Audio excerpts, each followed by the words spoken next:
L'ouverture de l'agence Marco Vasco s'est faite il y a 15 jours, ça s'est plutôt bien passé. On a commencé à avoir un peu de passage en agence. Et puis là, on est en train de faire nos premiers devis. Et je crois qu'on avait même fait une vente vendredi dernier. Donc on est content. Après, voilà, ça reste quand même une période de redémarrage pour le secteur. Donc on espère que le trafic va monter dans l'agence et que voilà, sur le T4, on atteindra les premiers objectifs qu'on s'est fixés. Effectivement, on lance notre première agence physique en pleine crise ou en sortie de crise. Après, il faut savoir que c'était un projet qui était quand même dans les tuyaux bien avant le Covid, qui s'est développé pendant le Covid et qu'on a souhaité mener à son terme.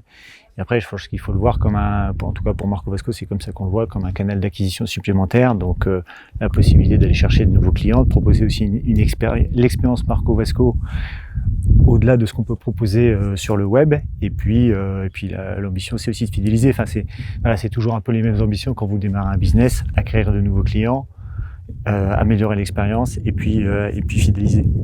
Alors après, c'est vrai qu'il y a ce débat, mais ce débat il n'est pas récent de la fin des agences physiques et puis voilà, pourquoi un acteur né du digital viendrait sur un modèle qui est en perte de vitesse. Je ne sais pas si c'est un modèle qui est en perte de vitesse. Ce qu'on sait, c'est que quand on regarde ce qui se fait dans d'autres secteurs d'activité, il y a quand même beaucoup d'entreprises nées du web, ces fameuses digital native brands qui arrivent et qui viennent sur le physique. Nous, on s'est pas mal inspiré d'une boîte qui s'appelle Aromazone.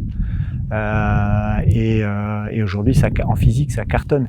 Et puis voilà, si on regarde d'autres acteurs peut-être encore plus connus, demain Google ouvrira sa première boutique à New York. Donc si de tels acteurs y vont, c'est qu'a priori il y a quand même un intérêt à y aller.